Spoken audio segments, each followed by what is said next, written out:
Welcome back to another episode of the Average Asian Boys podcast. I'm your host, John, and today we have a female guest here today. So everyone, please welcome Aigo from glorious nation of Kazakhstan. Hi, everyone. I wanted to bring you on today because, here at the Average Asian Boys podcast, we like to be cultured, well-rounded people. And for me, I don't know anything about Kazakhstan except from what I've seen in Borat, which I'm going to presume is factually inaccurate. It is absolutely factually inaccurate. All right. It's nothing as depicted in any movie. Right. All right. Good to know that. Okay. So I wanted to ask you what's life in Kazakhstan like? You were born and you grew up there, right? Yeah, so I was born in nowadays Kazakhstan, and actually I was born in last half a year of the Soviet Union. So I have really? both a Kazakh and Soviet birth certificate. So when you think of actual Kazakhstan, think of pastures, prairies, mountains, being close to Russia, Mongolia, and China. So. Oh, okay. Yeah. Okay, I would never have thought about that. I mean, I didn't know what to think, I guess, to be honest. All right, so pastures, prairies, mountains, you said. Yeah. Okay. All right. Seems like some good terrain going on there.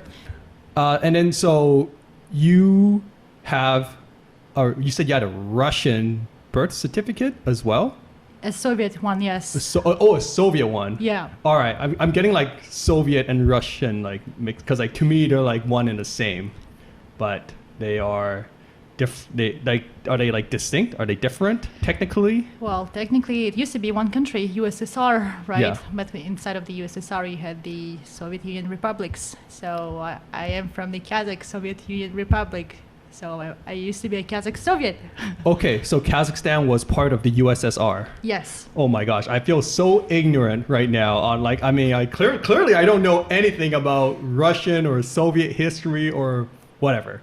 Okay, so it used to be part of the USSR, and then when it fell apart, then it became its own independent country. Is that how it works? Yeah, exactly, 91. Oh. Wow, 1991. Yes. Okay, wow, that's all right, cool. Wow, look, I'm just feeling like all that knowledge flowing into me right now. That's great. All right, so how did you like living in Kazakhstan? So I didn't spend a lot of time in that country. So in some, I would say it would be 12 years out of my life.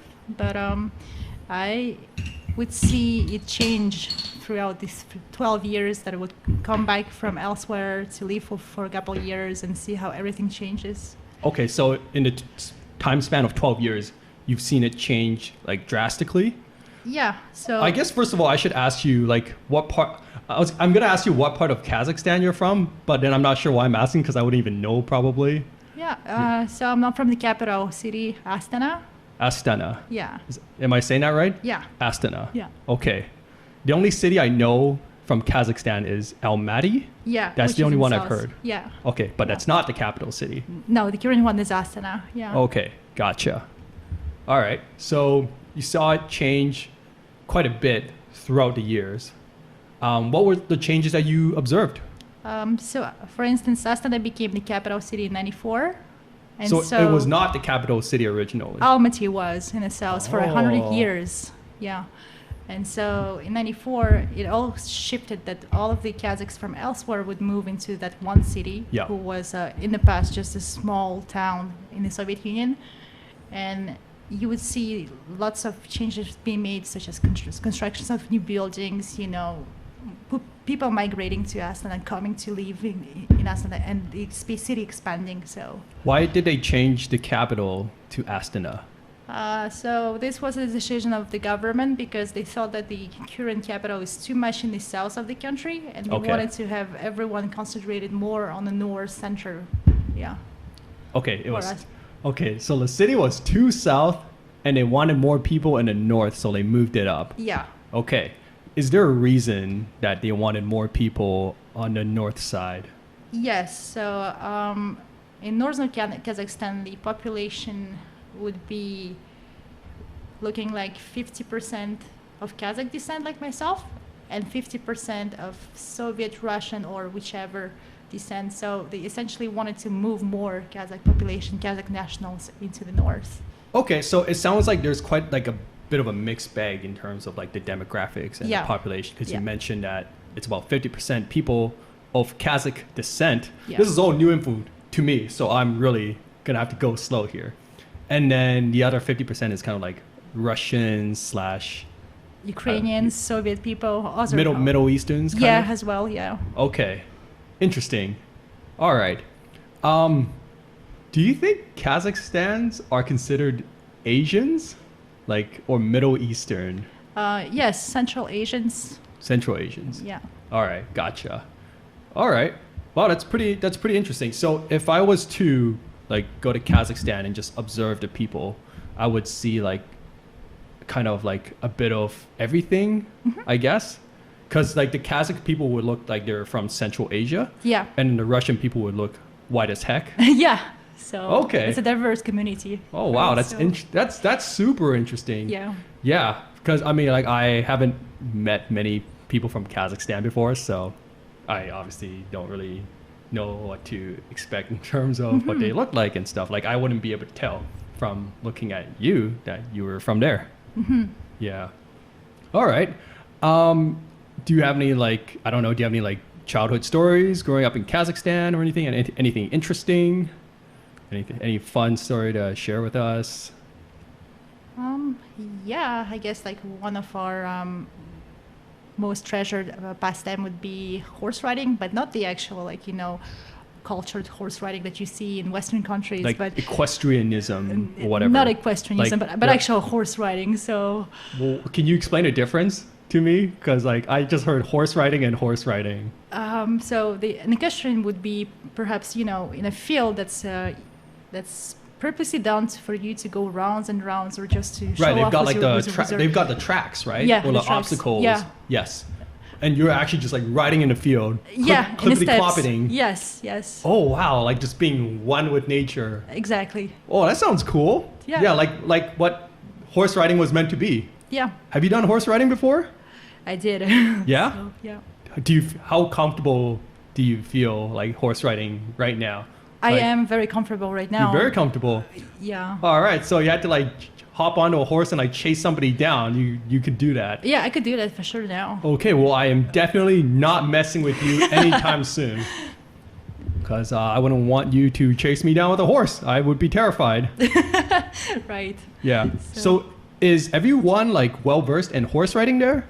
So yeah, that's the funny story. I remember I was hanging out with my school friends, and we were all 15 at the time, and they took me to the actual side of horse riding, and I never rode a horse before. Okay, you were 15, you hadn't rode a horse before. Okay, go on. And so they're saying, yeah, we're going actually horse riding into the steppes, and I'm like, how am I supposed to do it? I never rode a horse like in the wild. And they just told me like, hey, here's the horse. Remember, you're Kazakh. You have it in you. Just go for it. just channel your Kazakh blood. Exactly. Wow, that's like my parents telling me to do my math test. You can do it. Just channel your Asian blood. You can do no problem. Okay, so they just like threw you onto a horse, no instructions. Really? No instructions, just maybe a helmet. That's all they gave me. And okay, how nice, how considerate of them. Yeah, and so I got into this mare, who was also, in heat. So she was quite wild. So for the first 2 hours, it was just me holding dear onto my life until I finally relaxed, and she finally relaxed, and she brought us back to the stable. So, yeah. Did you naturally kind of figure out how to ride the horse, just like through like sheer trial and error? You hopped on a horse and just went yeehaw, clippity-clop. Exactly. Wow, that's the craziest thing I've ever heard. That would be like, because in here, in BC anyways, right, you can start driving when you're 16. So usually when you turn 16, that's what you do. You start like driving a car. Yeah. But to me, that's like, here, hop on a car, no instruction whatsoever, off you go. Yeah, just figure out. Yeah. Yeah. Wow. And that's like how everyone learns how to ride a horse. Mostly, yes. So, wow. Yeah. That's, wow, just like the good old times. It's a bit wild. Yeah, it just comes back to the roots of the old times, I guess. Yeah. And then is this something that almost everyone kind of goes through? Like, this is how everyone learns how to ride a horse. They just like put you on a horse and like, off you go. I would say yes, it's quite common. Wow. Yeah. Wow, that is so cool. Do you guys do like horseback archery as well or anything? Yeah, we have festivals dedicated for just all kinds of horses ours, like because the horse is sacred in our lands, right? So Yeah. yeah. Okay. Where would you go to, or where did a horse come from? Like they just had one lying around? They borrowed someone's horse? We essentially, yes, just borrowed someone's horses. We just went to a farm. They had horses. We just gave them some money and said like, hey, we want to go horse riding. And they said like, yes, of course. Just like bring them back in a couple hours or 5 tops. Yeah. So, yeah. Okay. So if I was to go to Kazakhstan right now and I go to like some farm with horses and I'm like, hey there, I want to ride a horse, and just pay them some money, they'd be like, yeah, here you go. Here's a helmet and have fun. Yeah. Wow. That would happen for I sure. am never trying that. That sounds very dangerous and irresponsible. Yeah. Maybe that might be a fun, I don't know, couples activity one Perhaps. day. You know, go there with my significant other. She'd say, hey, look, I got a surprise for you today. Like, you like horses, right? We're going to go learn how to ride a horse today. And by learn, I mean, like, figure it out along the way. And it's like, ah! Just hop on. Yeah. Have fun. Yeah. Where are you? I can't see you anymore. Yeah.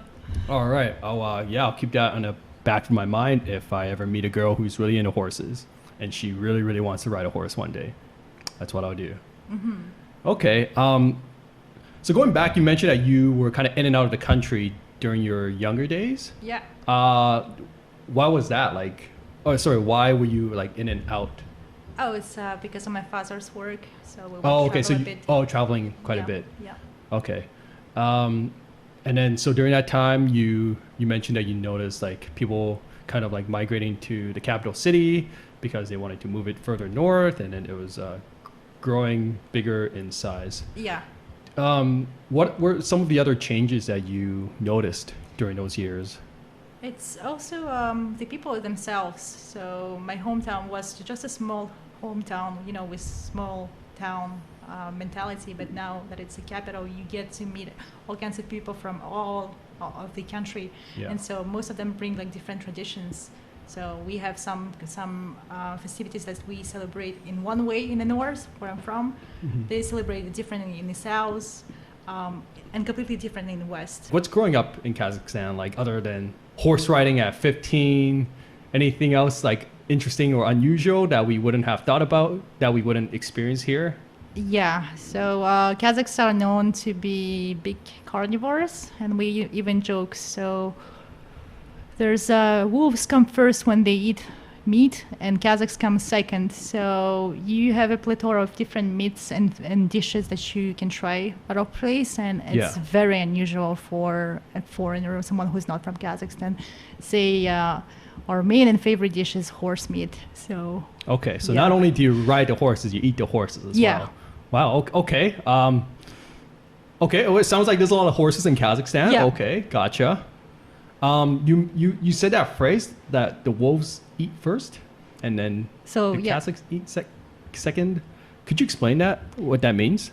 In terms of eating meat or meat products, wolves come first, and second come Kazakh. So we are only second to wolves in the amount of meat and protein that we consume historically. Oh, okay. So yeah, Got it. that's kind of a Kazakh joke that goes around. So Are there wolves in Kazakhstan? yeah, they are. Okay. Do you guys ever have to worry about like wolves getting attacked by wolves if you're like out in the middle of nowhere, going for a nice hike, Well, so there might be a wolf somewhere? we're not very afraid because they don't usually touch people. So yeah, it's rarely known for them to touch us. Okay. What's like the culture like in terms of like conservative versus liberal? In terms of like that spectrum, where in Kazakhstan do you think people are? In terms of being, I guess, conservative versus liberal? Well, nowadays it will be liberal, but it would lean heavily on the conservative tradition before, right? So Okay. yeah, there was a certain set of rules and customs you were not supposed to infringe, but now that everyone has internet, we have globalization happening, we tend to be more liberal and secular in many things. So Okay, so you think the internet has made Kazakhstan more liberal because they've been exposed to more things around the world? yeah. What was some like, I guess, customs or traditions from like back in the days? So Kazakhs are Central Asians, and Central Asians are a wild mix between just Asians and also being Muslim, historically speaking. So there was a big tradition of Islam. There were less freedom before, I guess, for let's say women, married women, and so on and so forth. But now it's becoming to become more free and secular. So yeah. Okay, that's great. I'm all for that. Yeah. You know, did you experience like any kind of restrictions as a woman growing up in Kazakhstan? But when I was much younger, yes, I would say that I would normally be with a chaperone if I go out late, and I made sure that I can come back before 10 p.m. So. Because when I think about like a chaperone, I think something from like 100 years ago. Yeah, I know, right? Like I've heard of that concept before, but it would be hard to imagine something like that, even just like 10, 20 years ago. Yeah, so it would be like a cousin, same age or slightly older than you. Yeah. Are you allowed to have a female chaperone? No, it has to be a male. Has to be a male. It used to be. The guy has to watch over everything. Okay. Did you like that at all, or were you not a fan of it, or you just whatever? You were too young to care? I just didn't care, to be honest. I was fine to hang out with my cousins. They're cool people. Yeah. Yeah. Okay. I remember I saw like this demographic map of Kazakhstan, and I saw that there was this tiny area where like bridal kidnappings occur or something like that. Yeah. Is that true? It is true. It still occurs at the very far south of the country. So. Okay. And is that a tradition? Is that a custom? Is that a religious thing? It's more of a Central Asian thing. So it's also seen in Kyrgyz culture, for instance. So whether it will be premeditated or not, brides could be potentially stolen from their hometowns, from the streets, and forced into marriage. Yeah. Wow. Okay. Because when I'm thinking bridal kidnappings, like I'm assuming that the brides have no idea they're being kidnapped. They're gonna be kidnapped. Yeah. So it's either done through pre-arrangements with the other family, or it's completely random. It could be also completely random. It could be a pre-arranged kidnapping, or it could be totally random. Yeah. Do you know anyone who has been bridally kidnapped before? Not in this generation, but before. My grandmother was kidnapped. Wow. So yeah. All right. Yeah. Wow, that's crazy stuff. I don't know. I mean, because I'm just trying to imagine how a bridal kidnapping would work nowadays. I don't know, like what you show up to the place, you kick down a door, and then you just run off with their wife, and then you run away on a horse, obviously, right? Because that would be traditional. Or a car. Yeah. I mean, a car does seem like a better option, but I mean, I feel like if you're going to if you're going to be traditional, you might as well hop on a horse. Yeah. Yeah. Yeah. Okay. Well, I mean, I'm glad to hear that. I guess that kind of stuff isn't really happening anymore. And hence the need of a chaperone, I guess. So is that the role of a chaperone to back off, to defend, to protect yourself from potential kidnappers? Yeah. Wow. I would say, yeah. Okay, so if I was in Kazakhstan and I was going to be a chaperone one day, I would probably want to train myself in the art of self-defense. Exactly. Right. Yeah. Never know when I might have to beat up someone or fight off a potential kidnapper. Wow. All right. Well, I mean, I totally understand what this whole chaperone system now. That seems to make sense. I'm all for it if it helps fight kidnapping, I guess. Yeah. Okay. Do you think if somebody was to get kidnapped, like, would they try to run away? Like, do you think they would try to run away, or have you heard any stories of that happening? Yeah, of course. Yeah. Most of the girls would want to run away, and sometimes they would just also involve police because it's not acceptable in the 21st century to have this anymore, right? So yeah. Okay, well, I'm glad we're both on an agreement with that. Yeah, because I mean, I can understand like the prearranged marriage part, right? It's like, all right, like even though it might not be totally up to you, it's like at least you know about it, right? Yeah. You weren't like violently forced to be somebody's wife. But the bridal kidnapping part just seems a little extreme. And it happened in like other countries as well, you said. Yeah. So it still happens in Kyrgyzstan. It's a huge womenly rights crisis currently. It's in remote areas, like rural areas. Right, where it's like too hard to like kind of police that stuff, right? Yeah, exactly. Yeah. Yeah. Wow, that is mind-blowing to me. The fact that this stuff still happens, but hopefully we are moving to an era where that happens less and less. Yeah. Yeah. Definitely. Okay. Yeah. So is there a lot of, I guess, like it sounds like this kind of like male dominant culture in Kazakhstan, and because it's like the chaperones have to be males, and the woman might be in danger of being kidnapped and all that stuff. Yeah, it was deeply patriarchal back in the days. So the men decided everything. They even had like a council when it's only like older or wealthiest men who decide what's going to happen next in the village or with the community. No woman invited to the council. No. Right. It's like the guys just run the show. Yeah. Okay. And then do you think that's changing now? Yeah, it is. It's changing now for sure. We have female politicians, working, so it's definitely changing. Okay. Yeah. Was there like a women's rights movement or anything? Like, like one day, like the women's just like complains, like, hey, we want to be in a council too, or something. I don't know. Or it's just like kind of slowly, gradually changed because people were like, you know what? Maybe you should let women run the show. Yeah, so it's changed with our shared like Soviet Union, I guess, like past, where we stopped being these nomads in the steppes and we became Soviet people and we had equal rights and everyone had to go to work, and essentially we understood that we're a civilized society now. Exactly. We're cultured. Yeah. Yeah. Yeah. Okay. Did you ever experience any discrimination like in Kazakhstan because you were a woman? Oh. I'm lucky to say that I have not. So I guess I come from a family of good men, and just in case if anyone would try to lay a finger at me or do anything to me, so I have them have my back. So yeah. Nice. That's awesome. And you said you lived there for 12 years?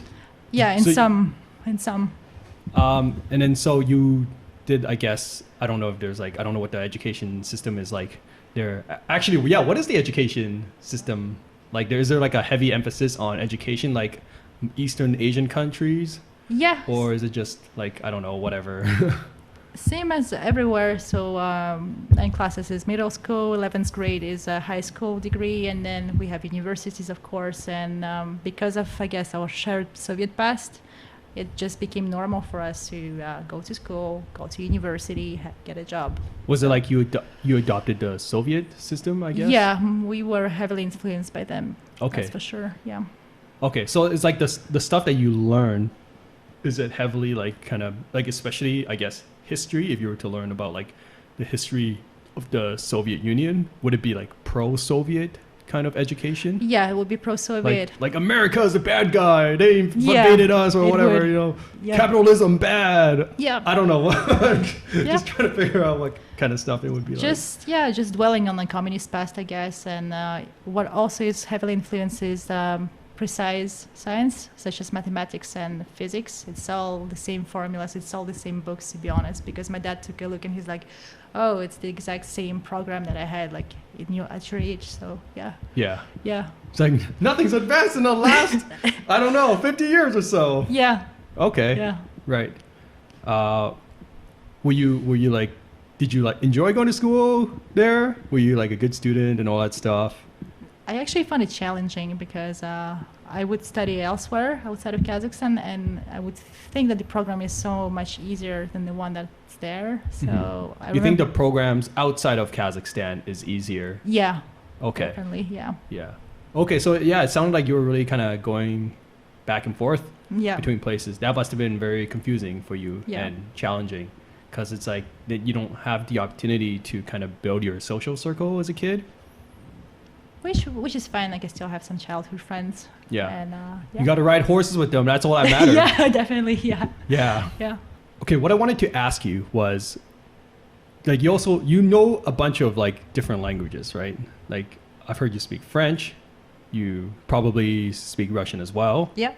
Is there a native Kazakh language? Yeah, I speak also Kazakh, and there's a native Kazakh language. Yeah. Okay, and then obviously you speak English.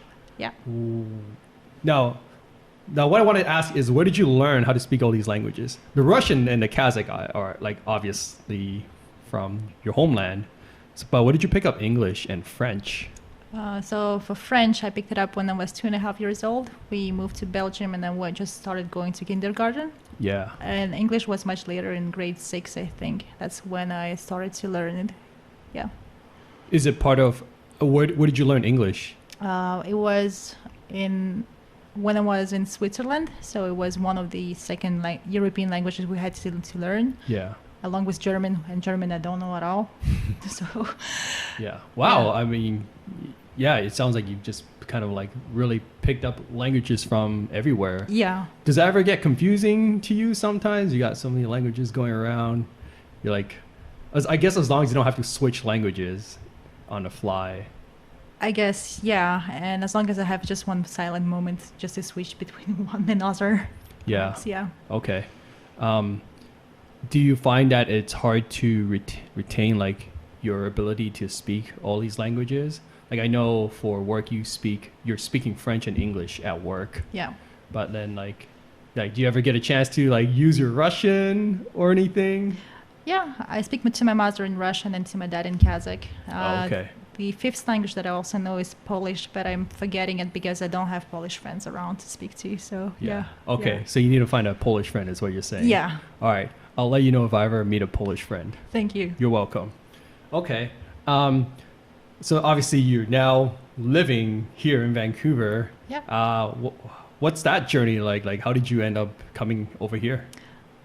It's just that I've heard so many places, so many good things about this place, and from my friends back in Poland, and I've decided that I wanted to move somewhere. And since I knew both English and French, I decided that why not Canada and why not Vancouver? Okay, so you're saying your friends in Poland were saying, "Wow, Canada's a really good place. We should, you should go there." Yeah. Oh, I didn't know that's what they were saying in Poland. You'd be surprised. There's quite a big circle of Polish immigrants in Canada. So some of them lived or grew up in Canada, and that's why they recommended me that maybe check it out for a couple years. Yeah. Okay. So was that the original plan? Like you were just gonna come to Canada, see what's up here, and then figure it out along the way? Yeah. So do some studies, maybe work, and see how it goes. And then you decided to stay here. Yeah. Because you liked it, I'm assuming. Yeah. Okay, well, I'm glad you liked it here. How long have you been here now? A little bit shy of 5 years. So yeah. Okay. Yeah, and it's been a good 5 years and everything. Yeah. Yeah. Definitely. No complaints. You lived in Vancouver for all these 5 years? Yeah. Okay. Wasn't bothered by the cold, the rain, nothing. It's not cold at all here. Where I come from, it's very cold in winters. It would be compared to Manitoba or Saskatchewan. Oh, really? Yeah, with them being... Oh, I thought Kazakhstan was like a really hot place. Like, I was thinking desert or something. I don't know. But it's hot in summers. Okay, so it's like super hot. So it's like super hot in the summer and then super cold in the winter. Exactly, yeah. Okay, got it. Yeah.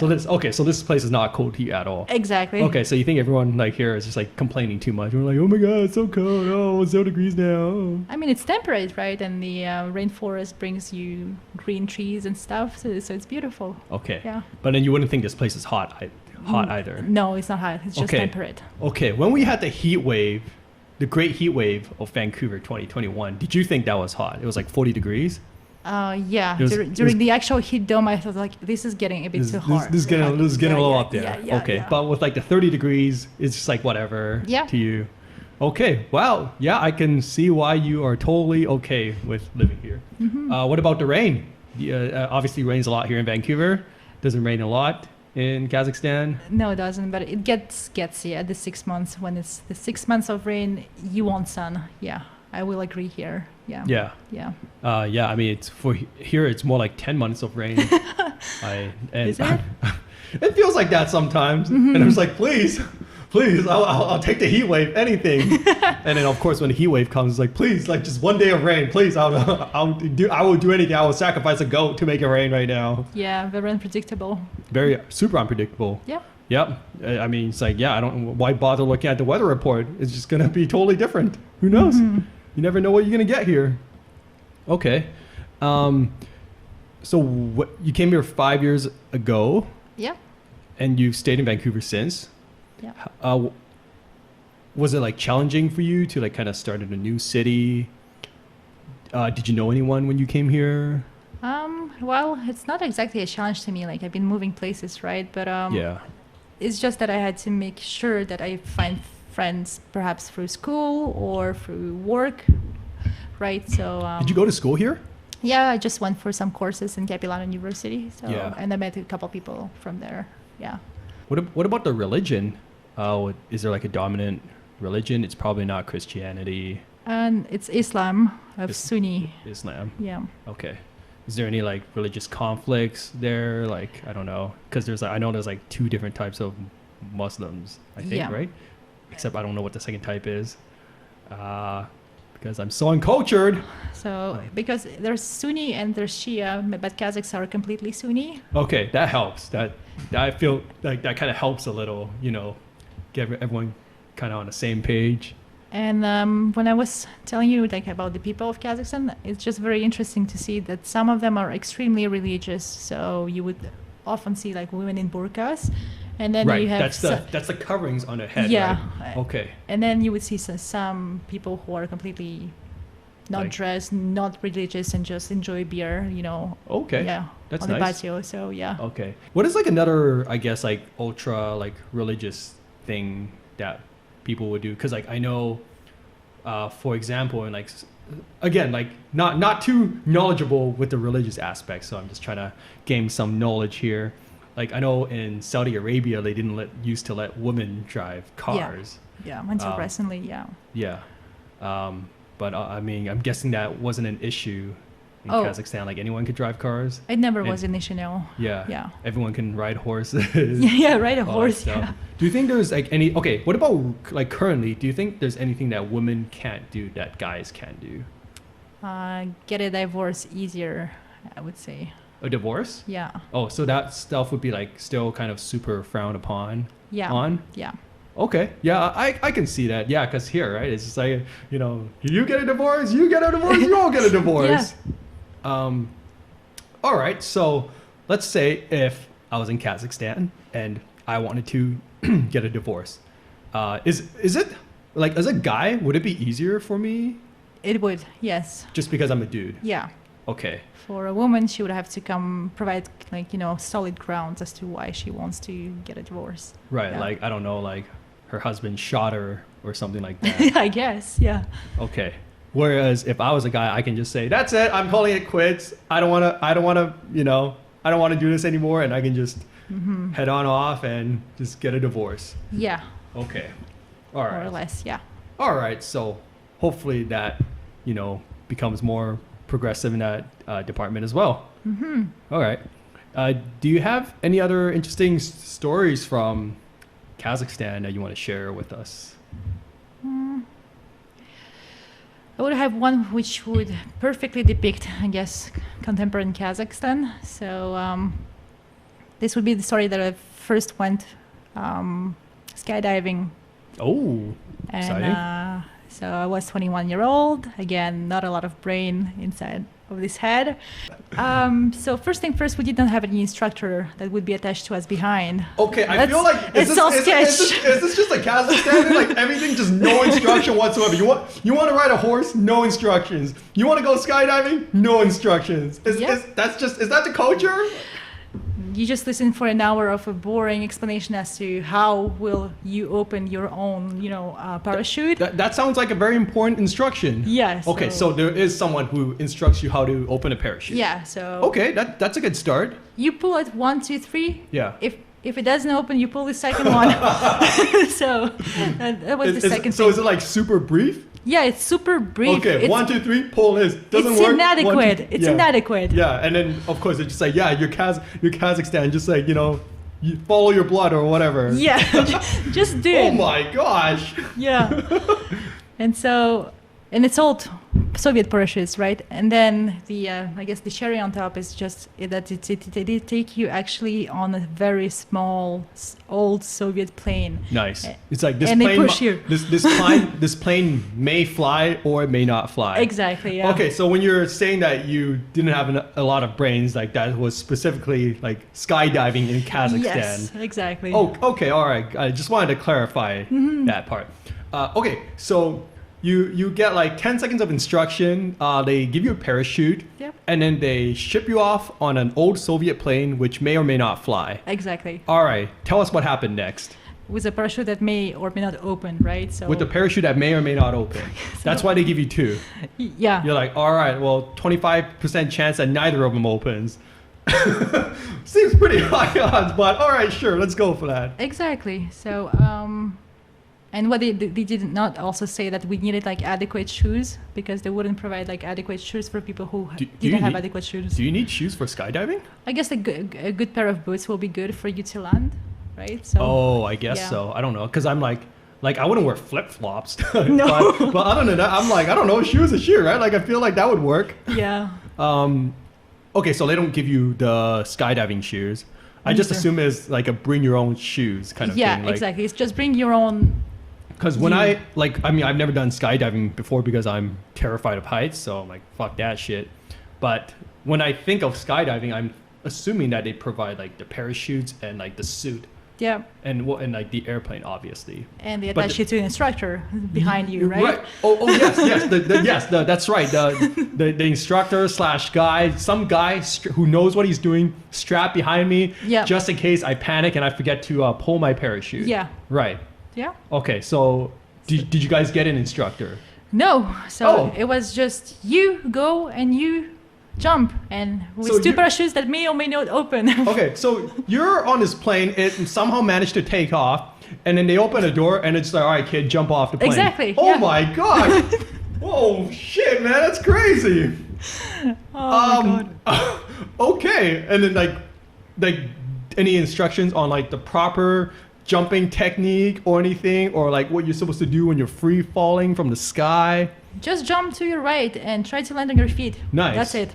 Wow. All right. I mean, okay. I appreciate the short, I guess, safety instructions, I guess, because, you know, like when you're on an airplane, they give you like all that safety instruction. Nobody listens to that stuff. Yeah. I would definitely listen to the ones in Kazakhstan. Yeah. Because that's all 5 seconds of it. All 5 seconds. Okay. I mean, clearly you made it because you're in front of me right now, so you're alive. Did your first parachute open? Yes, it did. Okay, thank gosh. All right, didn't need to test out that second parachute. Yeah. Wow. Did everyone make it? Everyone did. Everyone did. Great. All right. Wow, that sounds like exciting times. It was terrible. I told it to my mom. I said, after it all happened and I was home, and she just asked me like, you did what? Yeah, that's definitely one thing I'm not doing in Kazakhstan is skydiving there. No, yeah, do not. Yeah, I think I could maybe figure out how to ride a horse by myself. Like worst case scenario, I fall off the horse runs off and I have to like buy a new horse. Actually, that sounds pretty bad. So maybe I don't want to do that. I don't know how much a horse costs, but it probably costs a lot of money.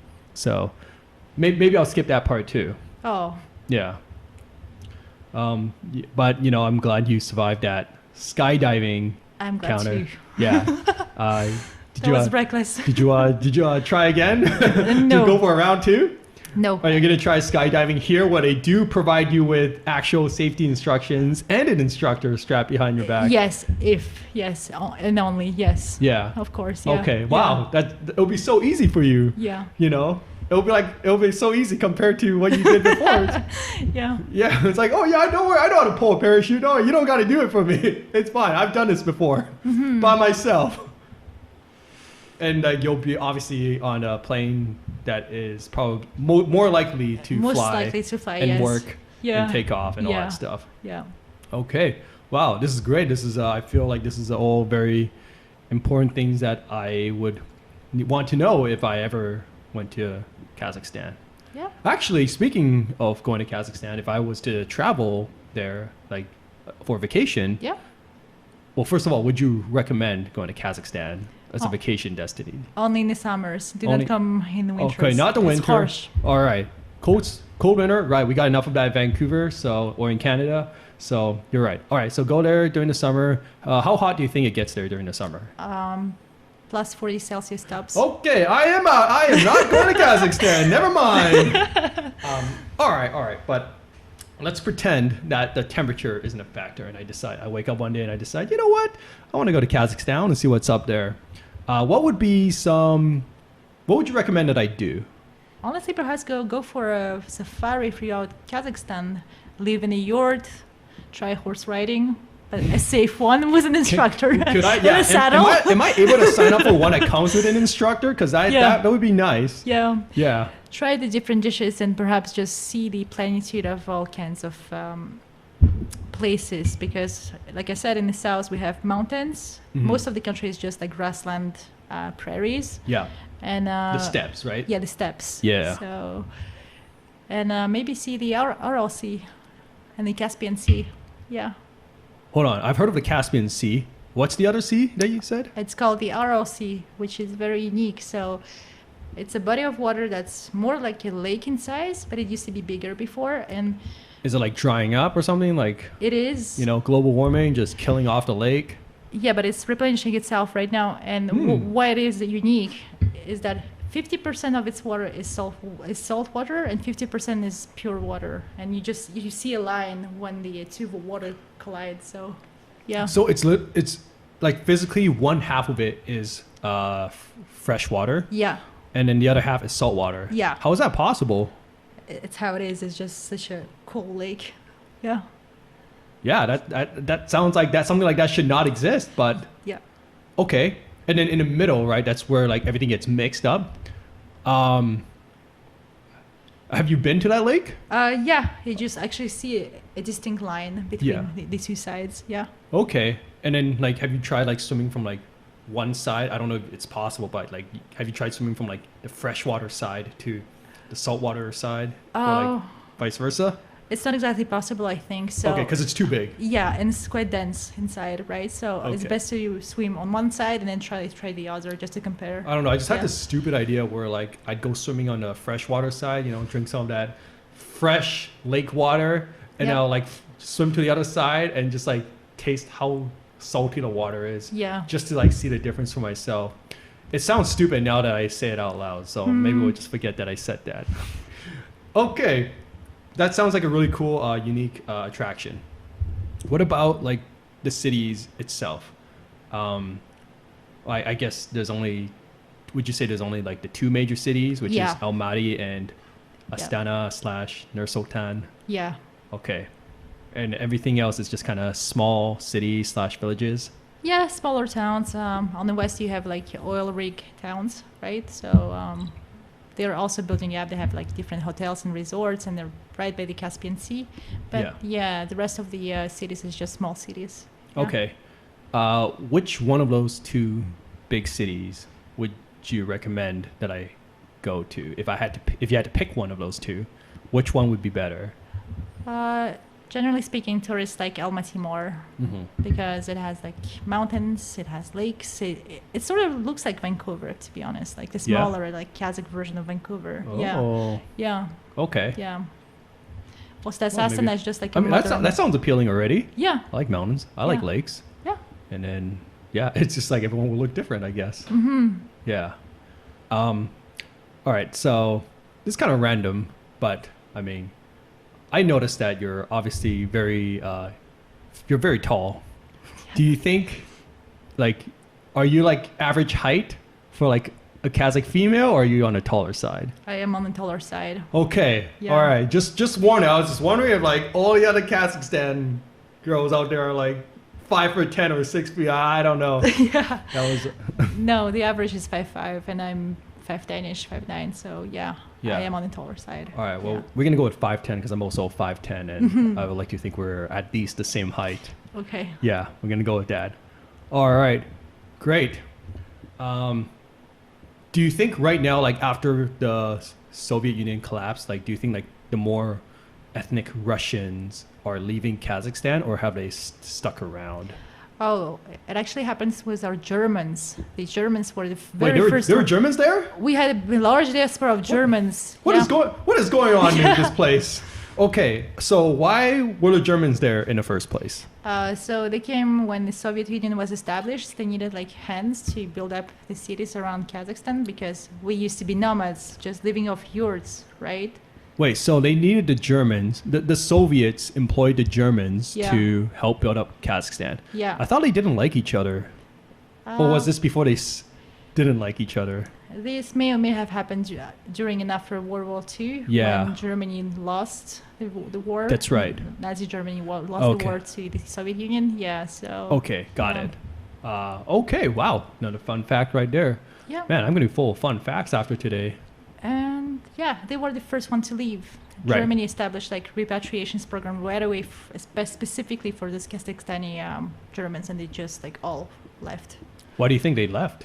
They wanted to go back to Germany? Yeah. Oh, that seems fair. Yeah. Yeah. I mean, yeah. All right, well, answer that question myself. Okay. But the Russians stuck around. Yeah. They're like, oh, we kind of like this place. It's kind of nice. Not as cold as Russia. I don't know. About the same. The president doesn't seem so bad compared to Stalin. I guess they stuck a bit, yes. I want to thank you so much for sharing what your experience was like in Kazakhstan. That was I feel like I learned so much today. Thank you so much for having me tonight here. So yeah, I was happy to share my stories. Yeah, no problem. And if there's any listeners out there from Kazakhstan who want to also chime in, you can send an email to us at aaboyspodcast@gmail.com. And yeah, let us know what your experience in Kazakhstan is like. But yeah, thank you again for coming on to the show. And until next time, we'll see you later. Bye.